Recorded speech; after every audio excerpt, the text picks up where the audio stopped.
এবং হতাশাগ্রস্ত জাতিকে আশার আলো দেখাতে পারে এই ইয়ুথ ফোর্স।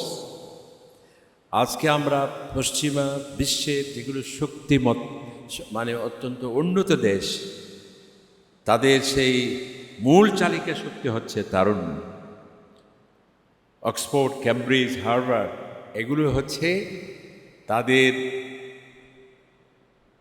এই উন্নয়নের সকল রহস্য সেখানে। তো সেখানে কারা কারা যায়? অক্সফোর্ড, ক্যামব্রিজ, হার্ভার্ড অর্থাৎ বিশ্ববিদ্যালয়গুলোতে কারা যায়? আমার দাদারা যায়, নানারা যায়, যুবকরাই যায়। এই জন্যে এটাকে আল্লাহ সুবহানাহু ওয়া তাআলা বলছেন, তোমার দুর্বলতার পর, তার শৈশব এবং কৈশোরের পর আমি দিয়েছি তোমাকে শক্তিমত্তা, তার মানে তারুণ্য। এই শক্তির বাধার প্রহার, ওই যে বলা হয় না একটা কবিতা, বাধার প্রাচীর সব ভাঙবই, মুক্তির সূর্যটা আনবই, জেগেছে এবার লক্ষ তরুণ সেনা, মুক্তির সূর্যটা আনবই। তার মানে হচ্ছে এই তারুণ্য এবং যুবকেরাই তারা এই সত্যকে প্রকাশ করতে পারে এবং অসত্যের অন্ধকার থেকে আশার আলো দেখাতে পারে। তুমি হোয়াইট কালার ক্রিমিনাল, পুলিশের ভাষায় হোয়াইট কালার ক্রিমিনাল মানে সুন্দর আমার পোশাক, কিন্তু ভিতরে যত সব নগ্নতা।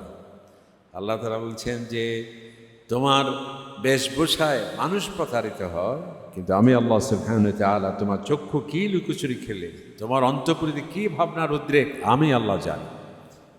আমাকে ফাঁকি কেউ দিতে পারে না। ইস্তাগফুনা মিনান নাস, তুমি দিবালোকে প্রকাশ্যে মানুষের সামনে সাধু, মানুষের সামনে অপরাধ করার ক্ষেত্রে তুমি নিজেকে লুকিয়ে রাখো। ওয়ালা ইস্তাগফুনা মিনাল্লাহ, আর আমি আল্লাহ তাআলা যে দেখতে পাই তার কোনো খবর নেই তোমার। আল্লাহ তাআলা বলছে ইস্তাগফুনা মিনান নাস, সে মানুষকে থেকে লুকায়, আমি যে আল্লাহ দেখতে পাচ্ছি আমার থেকে কেন লুকায়? যার মাধ্যমে আমরা ঈমান পেয়েছি এবং ইসলাম পেয়েছি। নবী করিম সাল্লাল্লাহু আলাইহি সাল্লাম, তিনি আমাদের জন্য সর্বোত্তম আদর্শ এবং যিনি আমাদের প্রতিটি বিষয়ে দিক নির্দেশনা দিয়েছেন, আলোর পথের সন্ধান দিয়েছেন, সত্যের সন্ধান দিয়েছেন, জুলম থেকে, অন্ধকার থেকে, বিভ্রান্তি থেকে, গুমরাহি থেকে আমাদেরকে সতর্ক করেছেন। জান্নাত কীভাবে আমরা পেতে পারি সেটির দিক নির্দেশনা দিয়েছেন এবং জাহান্নাম থেকে কীভাবে আমরা নিষ্কৃতি পেতে পারি সে ব্যাপারেও আমাদেরকে গাইডলাইন দিয়েছেন। আল্লাহ পাক সুবহানাহু ওয়া তাআলা আমাদেরকে আশরাফুল মাখলুকাত করে সৃষ্টি করেছেন। সমস্ত সৃষ্টির উপর মানুষের মর্যাদাকে অগ্রাধিকার দিয়েছেন এবং এই মানুষকে আল্লাহ পাক সুবহানাহু ওয়া তাআলা খলিফা করে পৃথিবীতে পাঠিয়েছেন। ইন্নী জাইলুন ফিল আরদি খলিফা, এবং তার সৃষ্টির মধ্যে সবচেয়ে সুন্দর করে সৃষ্টি করেছে। হুয়াল্লাযী খালাকা লাকুম মা ফিল আরদি জামিআ, এবং এই পৃথিবীতে যা আছে সব কিছু মানুষের জন্যেই আল্লাহ পাক সুবহানাহু ওয়া তাআলা সৃষ্টি করেছেন। এই পৃথিবীতে যা আছে, নদ নদী, সাগর, গাছপালা, সব তোমার জন্যেই আমি সৃষ্টি করেছি। এবং আমাদেরকে এমনি এমনি সৃষ্টি করা হয়নি, সুনির্দিষ্ট লক্ষ্যে সৃষ্টি করা হয়েছে। আল্লাহ তাআলা বলছেন, আফা হাসিবতুম আন্নামা খালাকনাকুম আবাথা, তোমরা কি মনে করেছো যে এমনি আমি সৃষ্টি করেছি, অনর্থক সৃষ্টি করা হয়েছে? না। আজকে বিজ্ঞানীরা বলছেন কচ্ছপ সৃষ্টির পিছনে রহস্য আছে, কেঁচুপ সৃষ্টির পিছনে রহস্য আছে। এমনকি এমন কোনো প্রাণী নেই, উদ্ভিদ নেই জগতে, যা কিছু আছে সব কিছুর পিছনে গবেষণা করে মানুষ বলছে যে প্রত্যেকটার পিছনে অসংখ্য লক্ষ্য এবং উদ্দেশ্য আছে। আর যাকে কেন্দ্র করে এই সব সৃষ্টি, তার কোনো লক্ষ্য এবং উদ্দেশ্য থাকবে না, তা হতে পারে না। আল্লাহ সুবহানাহু ওয়া তাআলা সেই জন্য আমাদের সতর্ক করেছেন, আয়াহসাবুল ইনসান আইয়ুতরাকা সুদা, যে সে কি মনে করছে যে আমি তাকে এমনিতেই ছেড়ে দেব? ওয়া আন্নাকুম ইলাইনা লা তুরজাউন, আমার কাছে আসতে হবে না তোমাদের, হিসাব দিতে হবে না, তাই কি সে মনে করছে? এবং আল্লাহ সুবহানাহু ওয়া তাআলা আরো বলছে আয়াহসাবু আল্লাম ইয়ারাহু আহাদ, সে কি যথেচ্ছা চলবে, যা ইচ্ছে তা করবে, পাপ মন্দর কোনো বালাই থাকবে না, জুলম করবে, নির্যাতন করবে, নিষ্পেষণ করবে, অনাচার করবে, পাপ কাজ করবে, আর সে মনে করছে আল্লাম ইয়ারাহু আহাদ, তাকে কেউ দেখতে পাচ্ছে না, তার এগুলো রেকর্ড হচ্ছে না, তাকে জবাবদিহি করতে হবে না, এই ধারণা তার মধ্যে কাজ করছে। এমনকি সূরা আলাক ইকরা বিসমি রাব্বিকাল্লাযী খালাক, সেখানে বলছেন যে মানুষ এত বড় সে দাম্ভিক, অহংকারী।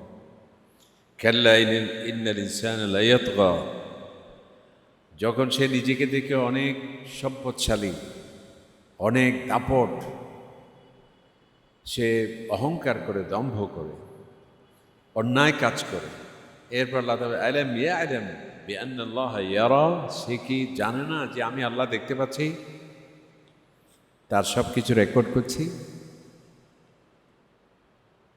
এই যে ইংরেজিতে একটা প্রবাদ আছে না, যে আমরা উই কাউন্ট এভরি লিটল, তোমার যা কিছু ক্ষুদ্রাতি ক্ষুদ্র সব আমরা বিবেচনায় আনছি।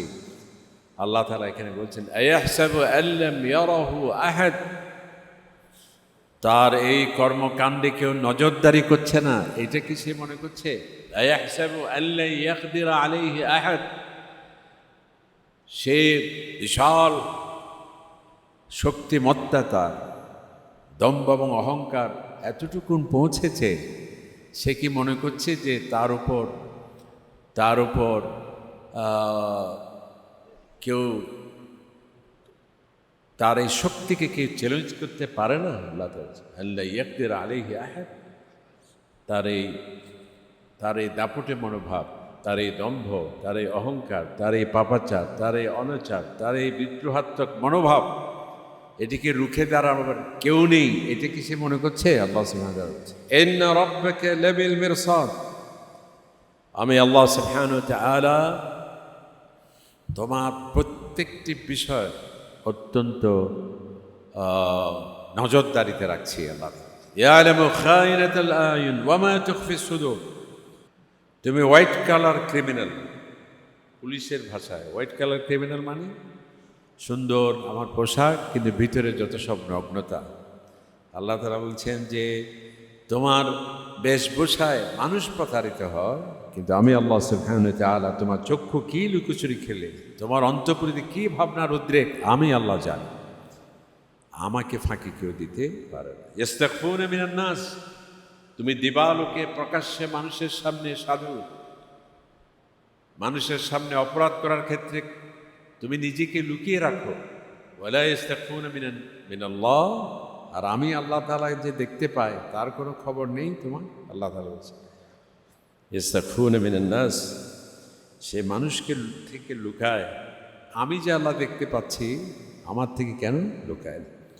তো এই মানুষের সামগ্রিক জীবন সম্পর্কে আল্লাহ সুবহানাহু ওয়া তাআলার কাছে জবাবদিহি করতে হবে। তো আমাদেরকে আল্লাহ পাক সুবহানাহু ওয়া তাআলা যে সৃষ্টি করলেন, জন্মগ্রহণ করলাম, শৈশব, কৈশোর, তারুণ্য, প্রৌঢ়ত্ব, বৃদ্ধ, বার্ধক্য, এই যে স্তরে স্তরে, এর মধ্যে স্বর্ণযুগ, সবচেয়ে গুরুত্বপূর্ণ সময় হচ্ছে তারুণ্য, ইয়থ ফোর্স যেটাকে বলা হয়, তারুণ্যের জয়, তারুণ্যের মর্যাদা। কারণ এবং এই বয়সটাই সবচেয়ে মানুষের দীর্ঘস্থায়ী বেশি। শৈশব মাত্র 4-5 বছর শেষ, বৃদ্ধ যারা 60 বছরের পর, কত 10 বছর 15 বছর, ইন্না লিল্লাহি ওয়া ইন্না ইলাইহি রাজিউন। তাহলে সবচেয়ে বেশি কোনটা? তারুণ্য, যুব সমাজ। এটি যে শুরু হলো 16-17 বছর থেকে, কেউ বলেছেন 40 বছর, কেউ বলেছেন 50 বছর পর্যন্ত, 50-55 বছর পর্যন্ত এটাকে বলা হয় তারুণ্য, যেটা কোরআনে পাক আল্লাহ তাআলা বলছে। এবং এটাকে শক্তি বলা হয়েছে, ফোর্স বলা হয়েছে। আমরা যে যুব শক্তি বলি, তারুণ্য শক্তি বলি, এটি কিন্তু কোরআনে পাকেরই এক্স্যাক্টলি অনুবাদ। আল্লাহ সুবহানাহু ওয়া তাআলা বলছেন, হুয়াল্লাযী খালাকাকুম মিন দুআফিন, তুমি যে তোমার মায়ের গর্ভে ছিলে দুর্বল ছিলে, তোমার কোনো অস্তিত্বই ছিল না। ওয়ালাম ইয়াকুন শাইয়্যান মাযকুরা, কিসের অহংকার, কিসের দম্ভ? আল্লাহ তাআলা বলছেন তোমার যে সূচনা, তোমার যে মাতৃগর্ভে গেলে তোমার পিতার, কিভাবে গেলে সেটি তুমি একটু কল্পনা করো, কিভাবে গেলে, এবং তুমি যে এই পৃথিবীতে আসলে কোন জায়গা থেকে আসলে সেটি একটু কল্পনা করো। তাহলে কিসের অহংকার, কিসের দম্ভ? আমার সূচনা পর্ব যেখান থেকে গিয়েছে সেটা চিন্তা করুন, যেখানে বড় হয়ে এই পৃথিবীতে আসছি কিভাবে বের হয়েছি সেটা চিন্তা করুন। আল্লাহ তাআলা বলছে তাহলে তোমার কিসের অহংকার? মানে এমনভাবে আল্লাহ তাআলা সৃষ্টি করলেন যাতে একটু চিন্তা করলে আমাদের দম্ভ অহংকার থাকে না। তুমি তোমার বাবার পৃষ্ঠদেশ থেকে যে প্রবেশ করলে আরেকটি জগতে কোন পথ দিয়ে, তাহলে তোমার কিসের অহংকার? এবং সেখানে 7, 8, 9 মাস পরে অবস্থান করে এই পৃথিবীতে আসলে কিভাবে তুমি আসলে, কোন পথ দিয়ে তুমি আসলে, শুধু এতটুকুন যদি মানুষ চিন্তা করে তাহলে সে দাম্ভিক এবং অহংকারী হতে পারে না। আল্লাহ তাআলা বলছেন তুমি দুর্বল ছিলে, সুম্মা জাআলা মিন বা'দি দু'ফিন কুওয়া, অতঃপর এই দুর্বলতার শৈশব কৈশোর পেরিয়ে দিয়েছে আমি তোমাকে ফোর্স, শক্তি। এটাই হচ্ছে যৌবন। আল্লাহ তাআলা সেখানে শৈশব এবং কৈশোরের পর বলছে আমি তোমাকে দিয়েছি শক্তিমত্তা। শক্তিমত্তা মানে তারুণ্যের শক্তি, যৌবনের শক্তি। কারণ এই তরুণরাই বদলাতে পারে জাতির আশা আকাঙ্ক্ষা, পরাধীনতার শিকল থেকে মুক্তি দিতে পারে যুবকরাই, পৃথিবীর মানচিত্র পরিবর্তন করতে পারছে যুবকরাই,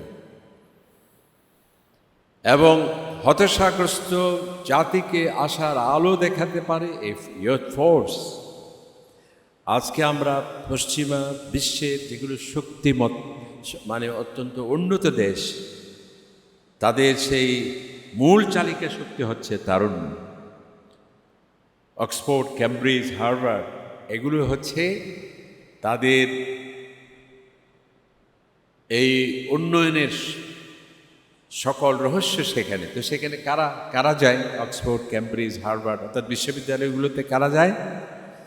আমার দাদারা যায়, নানারা যায়, যুবকরাই যায়। এই জন্যে এটাকে আল্লাহ সুবহানাহু ওয়া তাআলা বলছেন তোমার দুর্বলতার পর, তার শৈশব এবং কৈশোরের পর আমি দিয়েছি তোমাকে শক্তিমত্তা, তার মানে তারুণ্য। এই শক্তির বাধার প্রহার, ওই যে বলা হয় না একটা কবিতা, বাধার প্রাচীর সব ভাঙবই, মুক্তির সূর্যটা আনবই, জেগেছে এবার লক্ষ তরুণ সেনা, মুক্তির সূর্যটা আনবই। তার মানে হচ্ছে এই তারুণ্য এবং যুবকেরাই, তারা এই সত্যকে প্রকাশ করতে পারে এবং অসত্যের অন্ধকার থেকে আশার আলো দেখাতে পারে, এবং তাদের ইস্পাত কঠিন সিদ্ধান্ত এবং পরিশ্রমের উপর সাফল্য এবং সৌভাগ্যের সোনালী আভা তারাই দেখাতে পারে।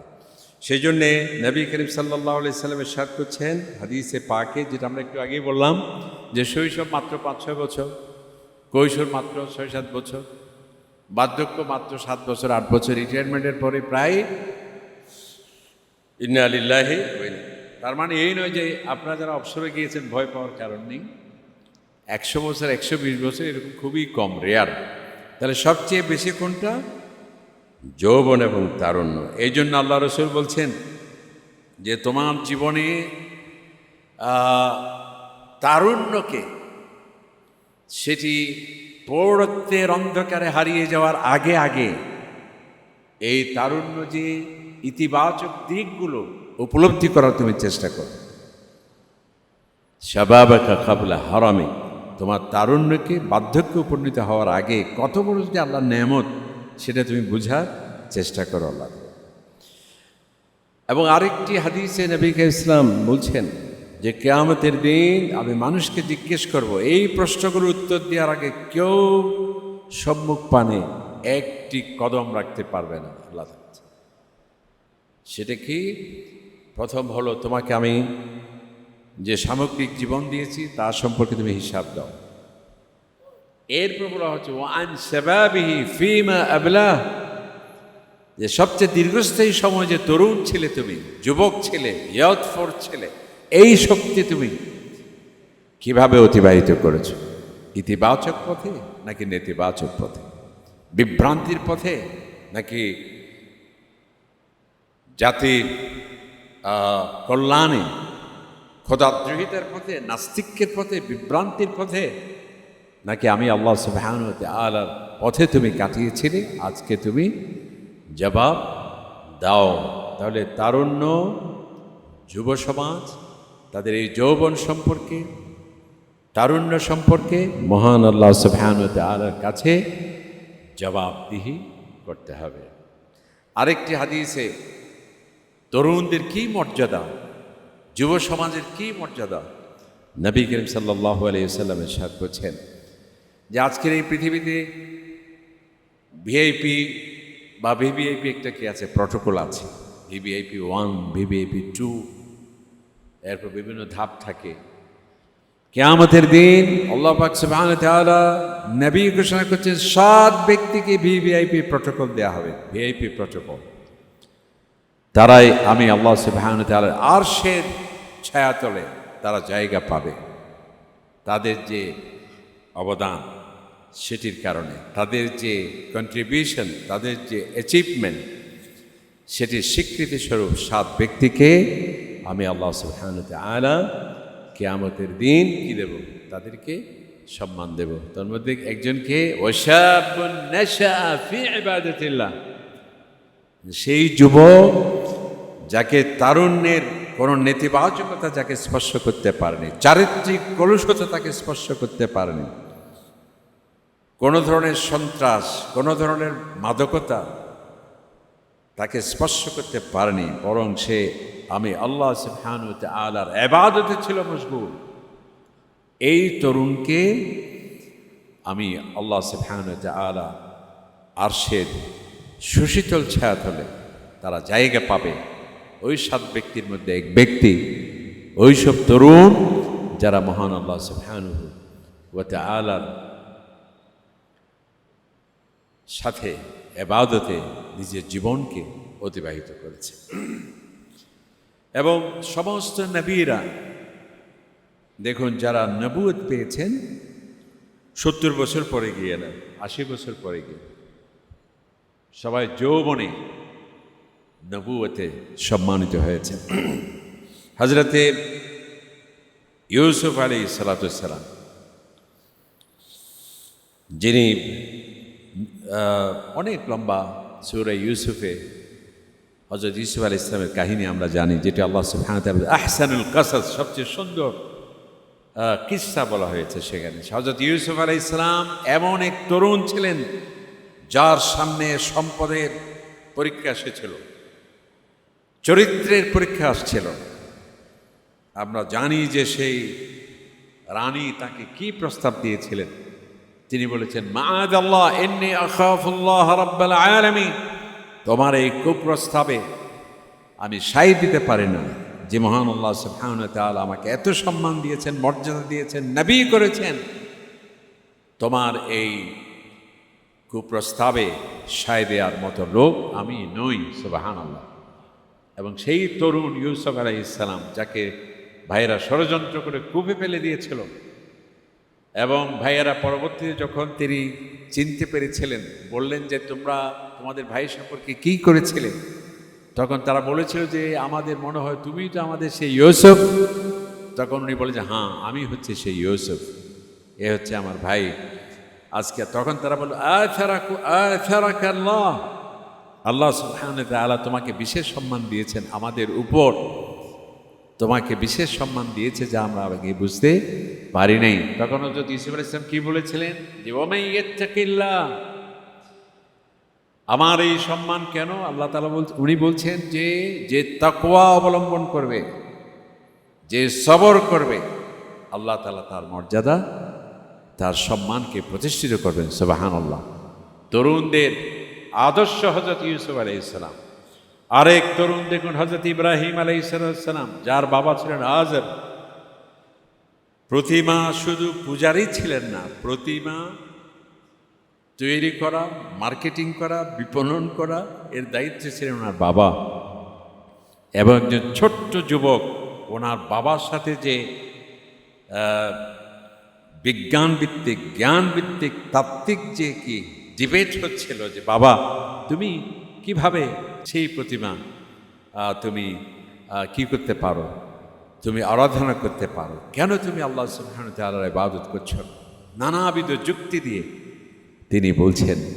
এবং সেই কাহিনী আমরা জানি। এরপর হযরত ইব্রাহিম আলাইহিস সালামের ওই যে ঘটনা প্রবাহের এক পর্যায়ে কে করেছে এই কাণ্ড, হাদিস কোরআনে পাকে আসছে ওই যুবক যার নাম ইব্রাহিম, সেই সম্ভবত এই কাজ করেছে। তাহলে এই যে এখানেও যুবক বলা হয়েছে হযরতে ইব্রাহিম আলাইহিস সালাম, যিনি একজন যুবক হয়ে তার বাবাকে তিনি আল্লাহ সুবহানাহু ওয়া তাআলার দিকে আহ্বান করছেন। হযরতে মূসা আলাইহিস সালাম, যিনি বড় হয়েছেন কোথায়? ফেরাউনের ঘরে। এবং যখন তিনি 65 বছর হয়েছেন তারপর নবুয়ত পেয়ে ফেরাউনকে দাওয়াত দিয়েছিল। বিয়ের আগেই হযরতে মূসা আলাইহিস সালাম তিনি নবুয়ত প্রাপ্ত হয়ে তিনি যখন মানে কি করলেন, এই মিশর থেকে গিয়ে তুর পাহাড়ে গিয়ে তাঁর সস্ত্রীক তিনি গিয়েছিলেন সেখানে। এরপরে ওহী প্রাপ্ত হয়ে হযরতে মূসা আলাইহিস সালাম ফেরাউনের কাছে আসছিলেন। যাই হোক, তখনও প্রৌঢ়ে উপনীত হয়ে নয়, বৃদ্ধ হয়ে নয়, তারুণ্যের শক্তিতে সেই হযরত মূসা আলাইহিস সালাম আল্লাহ সুবহানাহু ওয়া তাআলার আহ্বানে ফেরাউনকে তিনি দাওয়াত দিয়েছিলেন। নবী করিম সাল্লাল্লাহু আলাইহি ওয়াসাল্লাম যখন তিনি ইসলামের ডাক দিলেন, প্রথমেই ঈমান এনেছিলেন হযরতে আবু হুরায়রা, হযরতে আবু বকর রাদিয়াল্লাহু তাআলা আনহু। ওনার বয়স কত ছিল? মাত্র 38 বছর। হযরত ওমর রাদিয়াল্লাহু তাআলা 30 বছরের কম। হযরত আলী রাদিয়াল্লাহু তাআলা একেবারে শিশু। তাহলে যুব সমাজেই নবীকে ইসলামের ডাকে সাড়া দিয়েছিলেন। তো এই তারুণ্য বা এই যৌবন আল্লাহ পাক সুবহানাহু ওয়া তাআলার অত্যন্ত বড় একটি নেয়ামত, এবং এটি সম্পর্কে আল্লাহ সুবহানাহু ওয়া তাআলার কাছে জবাবদিহি করতে হবে। এই জন্য নবী করিম সাল্লাল্লাহু আলাইহি ওয়াসাল্লাম যুব সমাজদের তিনি দিক নির্দেশনা দিয়েছিলেন। যেমন একটি জায়গায় বলছেন, যাতে তাদের নৈতিকতার সূচক উন্নীত হয়, কোনো নৈতিকতার স্খলনজনিত অপরাধ যুব সমাজকে যাতে স্পর্শ করতে না পারে। কারণ নৈতিকতার ধস হওয়া মানে হচ্ছে সেই বিভ্রান্ত যুবক থেকে জাতি কিছুই পেতে পারে না। এই জন্য আল্লাহ রাসূল বলেন, ইয়া মাশার শাবাব, হে যুব সমাজ। যুব সমাজকে তিনি অ্যাড্রেস করছেন। মান ইসতাতা মিনকুমুল বাআ, যদি তোমাদের শারীরিক সামর্থ্য থাকে, আর্থিক সচ্ছলতা থাকে, তাহলে তোমরা কি করবে? বিবাহের বন্ধনে আবদ্ধ হবে, যাতে তোমাদের নৈতিকতার সূচক উন্নীত হয়, কোনো অনৈতিকতা যাতে তোমাদেরকে স্পর্শ করতে না পারে। সুবহানাল্লাহ। আরেকজন যুবককে নবী করিম সাল্লাল্লাহু আলাইহি ওয়াসাল্লাম, হযরত আব্দুল্লাহ ইবনে আব্বাস রাদিয়াল্লাহু তাআলা আনহু, নবী করিম সাল্লাল্লাহু আলাইহি ওয়াসাল্লাম তাকে সম্বোধন করে বলছেন, ইহফাজিল্লাহ ইয়াহফাজুকা, হে যুবক, তুমি আল্লাহ সুবহানাহু ওয়া তাআলাকে ভয় করো, আল্লাহর বিধিবিধান মেনে চলো। ইয়াহফাজুকা, আল্লাহ তাআলা তোমাকে সংরক্ষণ করবেন। হযরত আবু যর রাদিয়াল্লাহু তাআলা আনহু, তিনি একজন ছোট্ট যুবক ছিলেন। নবী করিম সাল্লাল্লাহু আলাইহি ওয়াসাল্লাম তাকে অ্যাড্রেস করছেন, ইত্তাকিল্লাহ, হে যুবক আবু যর, আল্লাহকে তুমি ভয় করো। হাইথুমা কুন্ত, যেখানেই তুমি থাকো না কেন, শুধু প্রকাশ্যে শ্রেণীকক্ষে তুমি ভালো থাকবে, বিশ্ববিদ্যালয়ে তুমি ভালো থাকবে, বিদেশে গেলে তোমার চরিত্র পরিবর্তন হবে, হোটেলে গেলে তোমার চরিত্র পরিবর্তন হবে, কেউ দেখতে পাচ্ছে না সেখানে তুমি ভিন্ন রকমের হবে, তা হতে পারে না। ইত্তাকিল্লাহ হাইথুমা কুনতা, তুমি যেখানেই থাকো না কেন আল্লাহকে ভয় করো। এবং বলছে আতবিইস সাইয়্যাতা বিল হাসানা, তুমি যদি কোনো খারাপ কাজ করে থাকো তাহলে ভালো কাজের মাধ্যমে এই খারাপ কাজকে ঢেকে দাও। তাহলে এই ভালো কাজের মাধ্যমে তোমার জীবনে যা কলুষিত অধ্যায় সেটি মুছে যাবে, তামহুহা, সেটা পরিবর্তন হয়ে যাবে। ওয়া খালিকিন নাস বিখুলুকিন হাসান, হে যুব সমাজ, তুমি মানুষের জন্য হুমকি হবে না, তুমি মানুষের জন্য ভীতির কারণ হবে না, তুমি মানুষের জন্য বিব্রতকর কোনো অবস্থায় পড়বে এইরকম চরিত্র তোমার হতে পারে না। ওয়া খালিকিন নাস বিখুলুকিন হাসান, উত্তম চরিত্রের মাধ্যমে মানুষের সাথে সৌহার্দ্য, সম্প্রীতি, শ্রদ্ধা, ভালোবাসা, মহাব্বত নিয়ে মানুষের সাথে তুমি আচরণ করো। সুবহানাল্লাহ। নবী করিম সাল্লাল্লাহু আলাইহি সাল্লামের দিক নির্দেশ। আরেকবার দেখুন, আরেকজন যুবক, আজকে আমরা যুব সমাজকে রক্তচক্ষু প্রদর্শন করে শিক্ষা দিলে চলবে না, তাকে শাসিয়ে কোনো নীতিবাক্য, তাকে কলার ভিতর ট্যাবলেট দিয়ে শিশুকে যেমন গিলিয়ে দেওয়া হয় সেভাবে যুব সমাজকে গিলিয়ে দিলে চলবে না। নবীকে ইসলাম থেকে শিখতে হবে। আল্লাহ নবীকে এক যুবক বললেন যে, ইয়া রাসূলুল্লাহ, ইসলামের প্রত্যেকটা বিধিবিধান এত সুন্দর, কিন্তু একটা বিষয় আমার কাছে প্রশ্ন, সেটি হলো যে এই যে জেনা বা ব্যভিচার, এটাকে কেন হারাম করা হলো? কেন ফ্রি মিক্সিং হলো না? এই অবাধ মেলামেশাকে কেন ইসলাম নিষেধ করেছে? এটা তো এক ধরনের বিনোদন, নাউজুবিল্লাহ, এটাকে কেন হারাম করা হলো? নবী করিম সাল্লাল্লাহু আলাইহি ওয়াসাল্লাম ওই যুবককে নৈতিকতার শিক্ষা দিচ্ছেন, মোরালিটির শিক্ষা দিচ্ছেন, এথিক্স শিক্ষা দিচ্ছেন, বল প্রয়োগের মাধ্যমে নয়, রক্তচক্ষু প্রদর্শন করে নয়, নাউজুবিল্লাহ নাউজুবিল্লাহ এভাবে নয়, কুফরি এবং ফাসিকি ফতোয়ার মাধ্যমে নয়। আল্লাহ নবী এত সুন্দর করে বলছেন, দেখো হে যুবক, যেই কথাটি তুমি বলছো, কোনো মানুষের মায়ের সাথে এই জঘন্য কাজটি করা হলে ওই মায়ের সন্তানের কেমন লাগবে? ভালো লাগবে? অর্থাৎ কোনো মায়ের সাথে কেউ যদি ধর্ষণ করে তাহলে ওই মায়ের শিশুর তার অনুভূতি কি হবে? ওই যুবক বলছে অনুভূতি মানে তাকে কি বিশাল আমি শাস্তি দেব, এই জঘন্য কথা আমরা তো সেটি মানতে পারি না। এরপর আল্লাহ রাসূল বলছেন যে এই ধর্ষণ, এই ব্যভিচার যদি কোনো ভাইয়ের, কোনো বোনের সাথে করা হয়, তার ভাইয়ের প্রতিক্রিয়া কি হবে? বলছে, ইয়া রাসূলুল্লাহ, এটা কোনো রকম মেনে নেওয়া যায় না। বলছে যদি কোনো স্ত্রীর সাথে যদি করা হয় তাহলে ওই স্বামীর কি প্রতিক্রিয়া হবে? বলছে সে তেলেবেগুনে জেগে উঠবে এবং তাকে মারাত্মক শাস্তি দেবে।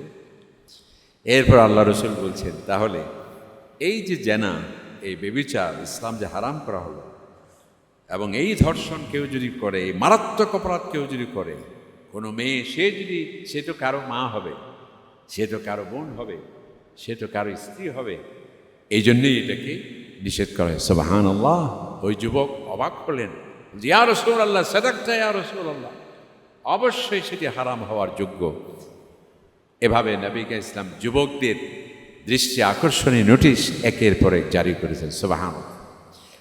আরেকটা দেখুন, আর তিনজন যুবক নবীকে ইসলামের যুবকদেরকে নবীকে ইসলাম সবক দিচ্ছেন যে, হে যুব সমাজ, ধর্মের নাম এই নয় সারাক্ষণ তুমি শুধু জিকিরে মশগুল থাকবে, অফিস করবে না, লেখাপড়া করবে না, কৃষি কাজ করতে হবে না, বিজ্ঞানী হতে হবে না, ডাক্তার হতে হবে না, ইঞ্জিনিয়ার হতে হবে না, শুধুমাত্র আল্লাহর ঘরে পড়ে থাকবে দিন রাত, এই কি ইসলাম? একবার তিনজন যুবক আল্লাহ রসুলের বাড়ির পাশে এসে তাদের মধ্যে এমন আবেগ কাজ করছে, একজন বলছে আমি আজ থেকে সারা রাত কখনো ঘুমাবো না, সারা রাত শুধু ইবাদত করব। আরেকজন বলল যে, হে বন্ধু, তুমি তো একটা নিয়ে নিলে, তাহলে আমি করব কি? আমি কখনো বিয়ে শাদী করব না, আমি সংসার বিরাগী হয়ে কেবলমাত্র আল্লাহর ইবাদতে থাকব। আরেকজন বলল, আমি কেন পিছিয়ে থাকবো, আমি সারাটি বছর এই পর্যন্ত আমৃত্যু রোজায় রেখে যাব। নবী করিম সাল্লাল্লাহু আলাইহি ওয়াসাল্লাম তাদের এই কথা শুনে বললেন যে, কারা বললে তোমরা এই কথা? তোমরা কি আমার থেকে বেশি ইবাদত করতে চাও? তোমরা কি নতুন কোনো ইসলাম মানুষকে উপহার দিতে চাও, তোমরা যেটি বললে সেটির নাম তো ইসলাম নয়। দেখো, আমি রাত্রে ঘুমাই আবার ইবাদত করি, 4-5 ঘন্টা ঘুমাই, তখন তার এ ছিল না। অর্থাৎ আমি ঘুম এবং আরামও করি, আবার রাত্রির শেষাংশে তাহাজ্জুদেও দাঁড়িয়ে যায়। আমি নবুয়তের দায়িত্ব, রিসালাতের দায়িত্ব, রাষ্ট্রের দায়িত্ব একদিকে, আবার আমার স্ত্রী, পরিবার, পরিজন আছে, আমি কোনো সন্ন্যাসী নই। আমি রোজা, রমজান তো অবশ্যই, এরপরে প্রতি সোমবার, বৃহস্পতিবার নবী কাসেম রোজা রাখতেন, আবার অন্যান্য দিন তিনি রোজা ছেড়ে দিতেন। তার মানে কি? আল্লাহ রাসূল বলেছেন, লা রুহবানিয়াতা ফিল ইসলাম, ইসলামে কোনো বৈরাগ্য নেই। ইসলাম বাস্তব ভিত্তিক ধর্ম, ইসলাম বিজ্ঞান ভিত্তিক ধর্ম, ইসলাম জীবন ঘনিষ্ঠ ধর্ম। কোনো ধরনের কি নেই, সন্ন্যাসী হওয়া, জীবনকে বাদ দিয়ে বনে জঙ্গলে চলে যেতে হবে, সন্ন্যাসী হতে হবে, ঘর সংসার করতে পারবে না, এবং শুধুমাত্র ধার্মিকতা নিয়েই তোমার সব কিছু, এটির নাম ইসলাম নয়। সুবহানাল্লাহ। তো এই যুব সমাজ আমরা শেষ করছি, এই তারুণ্য শক্তিকে যাতে বাধাগ্রস্ত করতে না পারে, কতগুলো এলিমেন্টস থেকে, উপাদান থেকে আমাদের সর্বোচ্চ সতর্কতা থাকতে হবে। একটি হচ্ছে ওই যে বললাম, চারিত্রিক পবিত্রতা, এটি যাতে নষ্ট না হয়, অতন্দ্র প্রহরীর ভূমিকা রাখতে হবে। আল্লাহ রাসূল বলছেন, আমাকে পাঠানো হয়েছে এই জন্যে, হে যুব সমাজ, তোমাদের চরিত্রকে পবিত্রতার পূর্ণতা দেওয়ার জন্যে আমি নবীকে পাঠানো হয়েছে। সুবহানাল্লাহ। এবং এই যুব সমাজ তাকে অসৎ সঙ্গে, যাতে তার মিশন এবং ভিশন নষ্ট না হয়, এমন সঙ্গী যে তাকে সবসময় খারাপ প্রস্তাব দেয়, যে সন্ত্রাসের দিকে আহ্বান করে, যে অস্থিরতার দিকে আহ্বান করে, নেতিবাচকতার দিকে আহ্বান করে, চারিত্রিক ধ্বংসের দিকে আহ্বান করে, দেশ, রাষ্ট্র, জাতির বিরুদ্ধে এগিয়ে যাওয়ার আহ্বান করে, এই ধরনের অসৎ সঙ্গে সর্বনাশ, সৎসঙ্গে স্বর্গবাস। অর্থাৎ যাতে সোহবা, ভালো সহবত থাকতে হবে। কোন মা সাদিকিন, যারা সত্যাশ্রয়ী, যারা তাকওয়া, যাদের ধার্মিকতা আছে, তাদের সাথেই তোমাদের সম্পর্ক থাকবে। এবং এই যুব সমাজ বেকারত্ব তাকেও সঠিক পথ থেকে বিচ্যুত করতে পারে। কারণ বেকারত্ব মানে হচ্ছে ওই যে বলা হয় না, অলস মস্তিষ্ক শয়তানের কারখানা, নানাবিধ খারাপ উপাদান তার মধ্যে আসতে পারে, শয়তান তাকে ওয়াসওয়াসা দিতে পারে যদি কাজ না থাকে। নবী কাসেম সেই জন্য বলেছেন, দুটি জিনিস অত্যন্ত গুরুত্বপূর্ণ, এটি বুঝলে ভালো, না বুঝলে ধ্বংস। একটি হচ্ছে কি? শরীর, আরেকটা হচ্ছে আল ফারাগ, সময়। অর্থাৎ সময় যদি সেটিকে কাজে লাগানো না যায়, তাহলে একটা প্রবাদ আছে যে সময় হলো তরবারির মতো, তুমি যদি এটাকে কাটতে না পারো, এটি তোমাকে কাটবে। এই জন্য অলসতা, বেকারত্ব, অর্থাৎ দারিদ্রতা আমার চিন্তার আর্দ্রতাকে শুকিয়ে দেয়। দারিদ্রতা যদি পেটে ভাত না থাকে, তাহলে নৈতিকতা তার বিবেকে থাকতে পারে না। সেই জন্য আল্লাহ রাসূল বলেছেন, কাযাল ফাকরু ইয়াকুনা কুফরান, দারিদ্র মানে এক মারাত্মক ব্যাধি, যেটিতে আক্রান্ত হলে মানুষের ঈমান হারিয়ে যেতে পারে। সেই জন্য ব্যবসা বাণিজ্যকে উৎসাহিত করা হয়েছে। আল্লাহ তাআলা বলেন, আহাল্লাল্লাহুল বাই'a, আমি ব্যবসাকে হালাল করেছি। কেন? এই ব্যবসার মাধ্যমে কর্মসংস্থান সৃষ্টি হবে, দারিদ্র্য বিমোচন হবে। এই জন্য আল্লাহ রাসূল বলেন, আত-তাজিরুস সাদুকুল আমিন, একজন আদর্শ সৎ ব্যবসায়ী, আমি নবী যেখানে জান্নাতে, সে থাকবে সেখানে। সুবহানাল্লাহ। এত সম্মান কেন? কেবল সেই টাকা পেয়ে বিদেশ ঘুরবে, আনন্দ করবে, ফুর্তি করবে সেই জন্যে না। কারণ ব্যবসা মানে হচ্ছে সার্ভিস, যেটা দেশ গঠনের ভূমিকা রাখবে, এবং তার কলকারখানায় যুবকেরা চাকরি পাবে, এবং নৈতিকতার সেখানে উন্নীত হওয়ার পরিবেশ সেখানে পাবে। আরেকটি হলো যে অশ্লীলতা থেকে হেফাজত, অশ্লীল সাহিত্য, অশ্লীল সিনেমা, অশ্লীলতা যা আমার চরিত্রকে ধ্বংস করে দেয়, অশ্লীল অপসংস্কৃতি, সেটি থেকে অসুস্থ দ্বারা সংস্কৃতি, যেটা সাংস্কৃতিক ব্যক্তিত্বরাই বলছে যে আজকে আমরা অনেক বড় বড় স্টাররা, আমি নাম বলছি না, তারা বলছে আমরা অসুস্থ দ্বারা সংস্কৃতিতে আজ সুস্থ দ্বারা সংস্কৃতি আমরা হারিয়ে ফেলেছি। এই অসুস্থ দ্বারা সংস্কৃতি যুব সমাজকে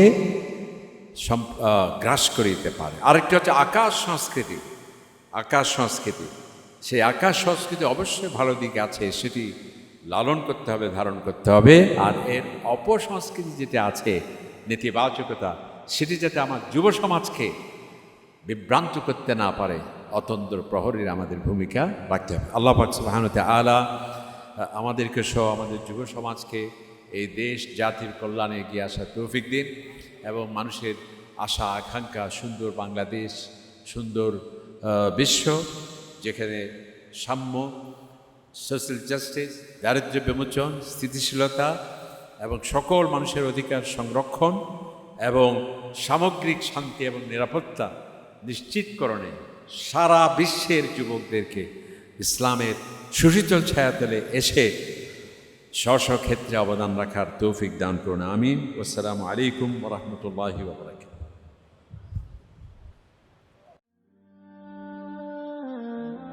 আইইউবি মিডিয়া